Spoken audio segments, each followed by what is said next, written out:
What's up everyone? कैसे हो आप सब? I hope you all are good and fine at your home. आज हम डिस्कस करेंगे यूनिट नंबर 9 हेगियोग्राफीज एंड भक्ति ट्रेडिशन.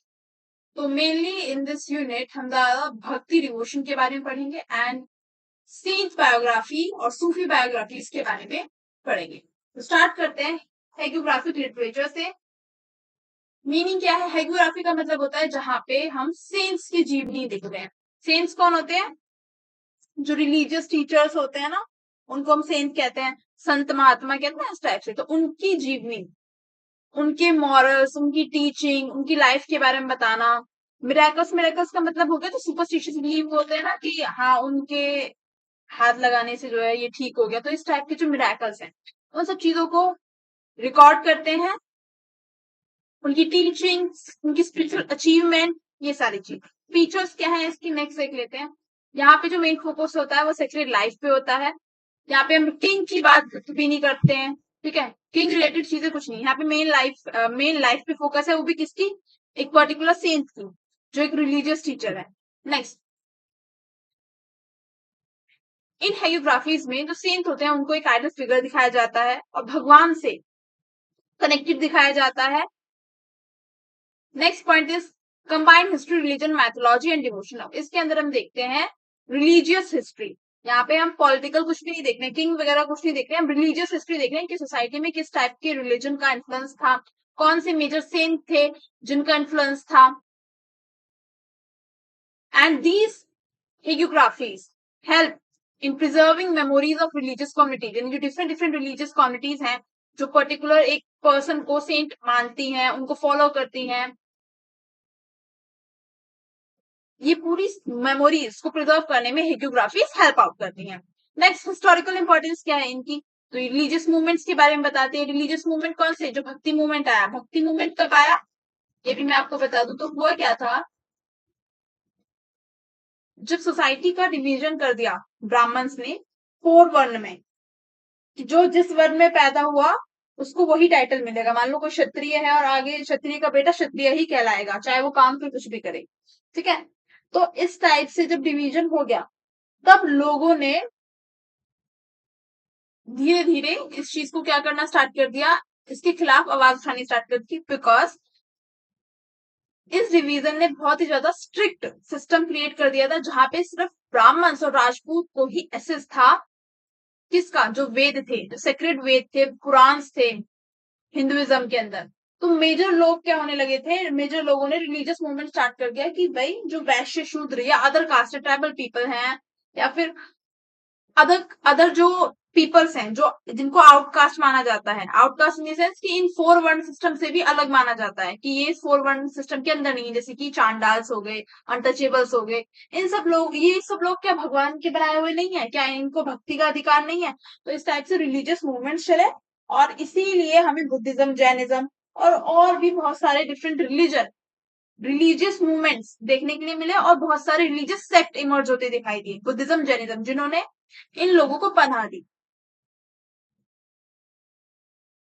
नेक्स्ट, सोशल कंडीशन बताता है सोसाइटी की उस टाइम पीरियड में क्या थी. कास्ट और कम्युनिटी के रिलेशन बताता है. पॉपुलर बिलीव्स, लोग किसमें बिलीव कर रहे थे, किस टाइप की भक्ति में बिलीव कर रहे थे. अभी हम लेटर ऑन देखेंगे कि भक्ति भी 2 टाइप की होती है, सरगुण और निर्गुण. Interaction between ruler and religious groups बताता है. नेक्स्ट, सूफी हेगियोग्राफिक लिटरेचर. सेकंड पॉइंट है हमारा सूफी हेगियोग्राफिक लिटरेचर. सूफी हेगियोग्राफीज में हम देखते हैं सूफी संत, जो मुस्लिम रिलीजन के अंदर जो सूफी संत होते हैं उनकी हम जीवनी देख रहे हैं. इनको तज़किरात भी कहा जाता था, ठीक है. बट आप सूफी हेगियोग्राफी से याद रख लेना. मेन फीचर्स क्या थे इसमें? हम स्पिरिचुअल जर्नी देख रहे हैं सूफी से निजामुद्दीन औलिया की दरगाह है ना, वो भी एक सूफी संत हुए हैं बहुत बड़े. इनके मिराकल्स देख रहे हैं. इनके मिराकल्स को क्या कहा जाता था? जैसे हमारे चमत्कार कहते हैं ना, इनके में कहा जाता था करामत. उनकी टीचिंग्स, उनकी मॉरल क्वालिटीज नेक्स्ट अभी हेल्प आउट करती है प्रिजर्व करने में memories of Sufi order. Sufi order का मतलब क्या है कि पहले संत कौन हुए, सूफी संत कौन हुए, उनके बाद कौन हुआ, मेजर दरगाह कौन सी है, इस टाइप से. एंड यहाँ पे रिलेशनशिप हम देख रहे हैं संत डिसिपल. डिसिपल कौन हुआ? गुरु का चेला है ना, संत कौन हुए, गुरु है, डिसिपल कौन हुए, चेले जो उनको फॉलो कर रहे हैं, एंड सोसाइटी, इन तीनों के बीच का हम रिलेशनशिप देख रहे हैं। एग्जाम्पल दिया हुआ है यहाँ पे, तस्कीरत उल औलिया बाय फरुद्दीन अतर। फरुद्दीन अतर ने जो तस्कीरत उल औलिया जी की क्या लिखी है, हेगियोग्राफी लिखी है। Next, writing about Chishti saint and other Sufi tradition. Historical value क्या थी अब इसकी, give information about urban life, cities में कैसी लाइफ थी, रिलीजियस इंटरेक्शन कैसा था लोगों के बीच में, कौन कौन से मेजर सोशल ग्रुप्स थे, क्या लैंग्वेज लोग बोल रहे थे, किस टाइप का कल्चर फॉलो कर रहे थे, और सूफीज और रूलर के बीच का रिलेशनशिप।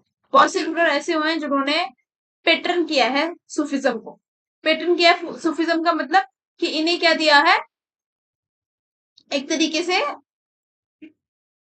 आज के टाइम में तो हम पैसा बोलते थे, उस टाइम पे धन बोलते थे, है ना, मुद्रा वगैरह जो रूलर्स देते थे, जिससे सूफिज्म एक्सपैंड कर सके।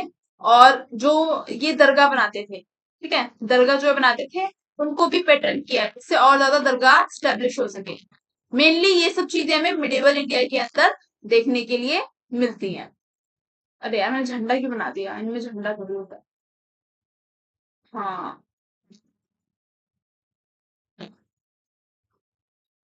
नेक्स्ट इज मीनिंग, भक्ति हेग्योग्राफिकल नैरेटिव। नेक्स्ट टॉपिक है हमारा भक्ति हेग्योग्राफिकल नैरेटिव। तो भक्ति हेग्योग्राफिकल नैरेटिव के अंदर हम देख रहे हैं लाइफ ऑफ डिवोटी, जो भक्त है उसकी जीवनी कैसी है, उसका लाइफस्टाइल कैसा है, और कैसे वो भगवान से कनेक्टेड है। फीचर्स क्या है, पहला फीचर यही है कि भक्त का personal devotion towards God. Next feature है इसका, संत को कैसे वो अपना स्पिरिचुअल गुरु मान रहे हैं, जो भक्त हैं संत को कैसे अपना स्पिरिचुअल गुरु मान रहे हैं, और कैसे संत को एक एग्जाम्पल दिखाया गया स्पिरिचुअल इक्वालिटी का। ठीक है, स्पिरिचुअल इक्वालिटी का मतलब क्या है, कैसे सभी लोग भगवान की नजरों में क्या है, इक्वल हैं, बराबर हैं। Next, often challenge social hierarchy and ritual authority. अब इन भक्ति मूवमेंट ने जो मेजर चैलेंज दिया वो किसको दिया, सोशल हायरार्की, जो मैंने भी आपको बताया ना थोड़ी देर पहले, कैसे रिजिड कास्ट सिस्टम आ गया था, तो उसको क्या दिया, एक तरीके से चैलेंज दिया कि जरूरी नहीं है कि जो उच्च वर्ग है या ब्राह्मण है, क्षत्रिय, सिर्फ इनको ही अधिकार है भक्ति का। हर एक इंसान भगवान की नजर में क्या है, इक्वल है। इसमें जो स्टोरीज भी देखने के लिए मिलती है मिराकल और डिवाइन एक्सपीरियंस की, कैसे जो संत महात्मा हुए हैं भगवान ने भक्तों का उद्धार किया है, तो इस टाइप की स्टोरीज भी हमें देखने के लिए मिलती है। एग्जाम्पल, लाइफ ऑफ संत like Kabir, Mirabai, Tukaram. Regional saint tradition develop in different languages. अब रीजनल सेंट ट्रेडिशन का मतलब क्या है, ये तो मेजर संत हुए, बट कुछ संत ऐसे भी हुए हैं जो छोटे छोटे गांव में इस टाइप से छोटे रीजन्स में हुए हैं। तो भक्तमाल अगर हिंदू ट्रेडिशन है कथा, तो उसमें जितने भी मेजर हमारे संत हुए हैं, छोटे बड़े, सबकी कथाएं भक्तमाल के अंदर। इंपॉर्टेंस क्या है इसकी, अब क्यों पढ़नी चाहिए भाई हमें ये हेग्योग्राफी, चाहे वो भक्त की हेग्योग्राफी हो, चाहे वो सेंट्स की हेग्योग्राफी हो, क्यों पढ़नी चाहिए, इससे हमें पुराने टाइम में सोसाइटी में क्या क्या चीजें हो रही थी उसके बारे में पता चलता है, और मेनली रिलीजन के बारे में पता चलता है कि रिलीजन कैसे डोमिनेंट रोल प्ले करता था पुराने टाइम पीरियड में। नेक्स्ट है भक्ति पोएट्री। भक्ति पोएट्री में हम देख रहे हैं कैसे जो भक्त हैं वो अपनी भक्ति दिखा रहे हैं भगवान के प्रति भजन के थ्रू, सॉन्ग्स गा रहे हैं, छोटी छोटी पोएम्स गा रहे हैं। कैरेक्टरिस्टिक्स क्या है यहाँ पे, लोकल लैंग्वेज का भक्ति यूज कर रहे हैं, जो सिंपल लैंग्वेज है जिसको सब लोग समझ सकते हैं, और एक जगह से दूसरी जगह जा रहे हैं भक्त भजन कीर्तन करते हुए। Next, personal relationship between devotee and God. यहाँ पे हम देख रहे हैं भगवान और भक्त के बीच का direct connection. Next, criticism of empty ritual and social inequality. जो ब्राह्मण्स ने रिचुअल्स का प्रॉपर एजेंडा सेट कर दिया था कि आपको ये यज्ञ कराओगे तो ये पुत्र की प्राप्ति होगी या आपको विजय प्राप्त होगी, तो इस टाइप के रिचुअल्स को प्रॉपर क्रिटिसाइज करते हैं एंड इक्वालिटी क्रिएट करने की बात करते हैं कि जहां पे सभी भक्त क्या है, इक्वल है एंड सभी भक्ति कर सकते हैं। लास्ट पॉइंट इज कि कैसे भक्ति के अंदर, डिवोशन के अंदर हम देख रहे हैं love, surrender and devotion towards God. Types मैंने बोला था दो टाइप की होती है, सगुण भक्ति और निर्गुण भक्ति। सगुण भक्ति का मतलब क्या है, जहां पे एक फॉर्म को हम क्या कर रहे हैं, एक पर्टिकुलर फॉर्म की हम भक्ति करें, जैसे कि राम जी की पूजा, कृष्ण जी की, शिव जी की पूजा, इस टाइप से एक फॉर्म की। निर्गुण भक्ति क्या है, जहां पे हम फॉर्मलेस गॉड की पूजा कर रहे हैं, यानी कि हम अपने मन में हमने माना हुआ है कि ये हमारे भगवान है। अब उसको हमने नाम नहीं दिया राम कृष्ण, नहीं, सब एक पर्टिकुलर एक फॉर्मलेस गॉड को क्या कर रहे हैं, पूज रहे हैं। तो सगुण भक्ति के अंदर होता है कि डिफरेंट गॉड्स होते हैं, डिफरेंट कैटेगरीज होती है, या डिफरेंट हम ये कह सकते हैं मूर्ति पूजन जो होता है एक तरीके से। ज्यादातर हम जो देखेंगे ना सगुण भक्ति ही है आज के टाइम पीरियड में, निर्गुण भक्ति हमें बहुत कम देखने के लिए मिलती है। निर्गुण भक्ति के एग्जाम्पल है कबीर ट्रेडिशन। यहाँ पे कबीर जी जो है एक फॉर्मलेस गॉड को क्या कर रहे हैं, प्रीच कर रहे हैं, उनकी भक्ति कर रहे हैं। तो फॉर्मलेस गॉड में क्या होता है कि हम अपने मन में मानते हैं कि हाँ भगवान है, उस भगवान को हम रूप नहीं दे रहे हैं, कृष्ण का, राम का, शिव का, पार्वती का, इस तरह से हम रूप नहीं दे रहे हैं, बस बल्कि हम उनको फॉर्मलेस जो है प्योरली प्योर लव से पूज रहे हैं। नेक्स्ट हिस्टोरिकल इंपॉर्टेंस क्या है, encourage vernacular literature, spread religious ideas, and third and reflect social tension, cultural transformation। तो इससे हमें देखने के लिए मिल रहा है कि सोसाइटी में भी भक्ति में भी डिवीजन है, सरगुण और निर्गुण भक्ति का। एंड इन भक्ति, ये जो भक्ति का जो कल्चर डेवलप हुआ, इससे बहुत सारे लिटरेचर्स भी बने, जैसे कि रामायण हुई है ना, कबीर जी के दोहे हुए, कितने फेमस है कबीर जी के दोहे, स्कूल्स में भी पढ़ाए जाते हैं इवन, और उनसे कितनी अच्छी सीख मिलती है। तो इस टाइप से लिटरेचर का भी जो है डेवलपमेंट हुआ, रिलीजियस आइडिया स्प्रेड हुए बियॉन्ड लाइट, उच्च वर्ग के अलावा भी जो है कॉमन पीपल तक रिलीजियस आइडिया पहुंचे, एंड कल्चरल ट्रांसफॉर्मेशन हुआ। नेक्स्ट है सूफी फोक ट्रेडिशन, जो कवाली गाई जाती है। तो ये किसका पार्ट है, सूफी फोक ट्रेडिशन का पार्ट है। सूफी आइडिया स्प्रेड हुए फोक सॉन्ग्स के थ्रू। फोक सॉन्ग्स क्या होते हैं, जो लोकल सॉन्ग्स होते हैं। रोमांसिस पोइट्री के थ्रू, जैसे उर्दू पोइट्री काफी ज्यादा फेमस है आज के टाइम में भी, एंड ओरल ट्रेडिशन, ज्यादातर ये जो है generation to generation orally pass down हुए। फीचर्स क्या थे यहाँ पे, love became a metaphor for the relationship between human soul and god, यानी कि लव की भाषा है, प्यार की जो भाषा है वो मेजर कनेक्शन बन गई बिटवीन ह्यूमन सोल और गॉड, भगवान और आत्मा के बीच का major connection. Next, combine local tradition with Islamic mystical ideas. तो यहाँ पे जो लोकल कल्चर थे उनको कंबाइन किया गया इस्लामिक आइडियाज के साथ। और यहाँ पे मेनली कौन सी भाषा यूज की जा रही है, रीजनल लैंग्वेज, लोकल लैंग्वेज। अब एग्जाम्पल क्या है, Sufi romances like Padmavat by Malik Mohammad जैसी। Folk stories of lover often represent spiritual longing, यानी यहाँ पे हम खाली ऐसा नहीं कि भगवान की बातें कर रहे हैं, यहाँ पे जो कॉमन लोग हैं उनकी भी स्टोरीज की बात कर रहे हैं। फोक स्टोरीज का मतलब क्या है, जो लोकल लेवल पे, गांव लेवल पे, छोटे छोटे रीजनल लेवल पे स्टोरीज होती हैं, उनकी बात कर रहे हैं। नेक्स्ट इंपॉर्टेंस क्या है इसकी, create cultural interaction between different communities. इससे क्या हमें देखने के लिए मिलता है, अलग अलग कम्युनिटी के बीच में कल्चर का इंटरेक्शन, कि कैसे जो सूफी रोमांसेस हैं वो एक जगह से दूसरी जगह पहुंच रहे हैं थ्रू जब डिफरेंट कम्युनिटीज आपस में इंटरेक्ट कर रही हैं। नेक्स्ट इंपॉर्टेंस क्या है, लोकल मेमोरी है उस टाइम पीरियड की, और ट्रेडिशन कल्चर जो था उसको प्रिजर्व करने में हेल्प करती है। सूफी फॉल्क ट्रेडिशन, फोक से हमेशा याद रखना कि गांव लेवल की बात हो रही है, छोटे कस्बे वगैरह की बात हो रही है। Six, historical value of Sufi romance, पुरानी टाइम पीरियड।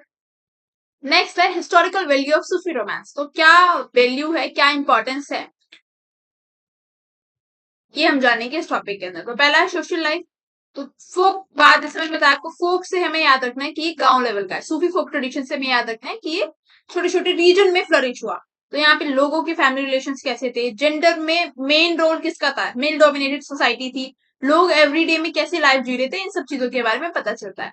कल्चर इंट्रैक्शन का पता चलता है, हिंदू और मुस्लिम दोनों के कल्चर का इंट्रैक्शन का पता चलता है कि कैसे ये आपस में इंटरेक्ट करते थे। हिंदू जो है अपनी स्टोरी सुनाते थे और मुस्लिम जो है अपनी स्टोरी सुनाते थे।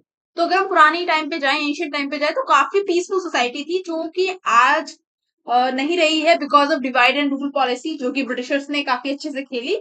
और आज भी जो पॉलिटिक्स है, चाहे बीजेपी हो चाहे कांग्रेस हो, वो इसी चीज पे टिकी हुई है, divide and rule policy. Third is language development, regional languages जैसे कि हिंदी, पर्शियन इन्फ्लुएंस टेरिटरी। और जिस टाइम पे देश आजाद हुआ तो हम देखते थे कि लोगों की भाषा में ना हिंदी और उर्दू दोनों का ब्लेंड देखने के लिए मिलता था। आज के टाइम पे आप मुस्लिम्स भी देखोगे तो वो प्योर उर्दू नहीं स्पीक करते हैं, और अगर आप हिंदूज भी देखोगे तो वो प्योर हिंदी नहीं बोलते हैं, ब्लेंड बोलते हैं, कुछ वर्ड्स उर्दू के, कुछ वर्ड हिंदी के। Next, religious ideas, Sufi concept like divine love, spiritual journey, union with God, यानी गॉड और जो डिसिपल है उसके बीच का कनेक्शन, ये बहुत ज्यादा फ्लरिश हुए। Next, political and social context reflect the society values and conflicts of their time. तो पुराने टाइम पीरियड में सोसाइटी के अंदर क्या इश्यूज चल रहे थे, पॉलिटिकल इन द सेंस कि जो रूलर है, जो रूलर्स हैं उनका सपोर्ट क्या है टुवर्ड्स रिलीजन, टुवर्ड्स सूफी रोमांसेस, ये सारी चीजें हमें पता चलती हैं सूफी पोइट्री ट्रेडिशन से। अब यहाँ पे आप ना कंक्लूजन के अंदर ये जरूर डालना कि ये जितनी भी हेगियोग्राफीज है ना, ये भक्ति नरेटिव, ये सूफी लिटरेचर, ये हमने जितना भी पढ़ा, ये स्ट्रेट फॉरवर्ड हिस्टोरिकल रिकॉर्ड्स नहीं है। यहाँ पे हम मिराकल्स भी देख रहे हैं, है ना, जैसे मैंने बोला भक्ति के अंदर हम क्या देख रहे हैं, चमत्कार वगैरह भी देख रहे हैं, और ये सारी चीजें कंपोज की गई हैं इंडिविजुअल लेवल पे। तो हम इनको रेलेवेंट सोर्स नहीं मान सकते हिस्ट्री पढ़ने के लिए। एक पर्सनल, हर एक इंसान का पर्सनल एक्सपीरियंस अलग होता है, तो यहाँ पे हम इनको पर्टिकुलर एक स्ट्रेट फॉरवर्ड सोर्स नहीं मान सकते पढ़ने के लिए, या रेलेवेंट सोर्स नहीं मान सकते। हाँ, हमें रिलीजन के बारे में पता चलता है, बट इसका मतलब ये नहीं है कि हम सारी चीजों पे ब्लाइंडली बिलीव करें। से यहाँ पे हमारा चैप्टर एंड होता है। Thank for watching the video. अगर आपको वीडियो अच्छी लगी हो तो do like share subscribe my channel. तब तक के लिए टाटा बाय बाय, टेक केयर, मिलते हैं यूनिट नंबर 10 में।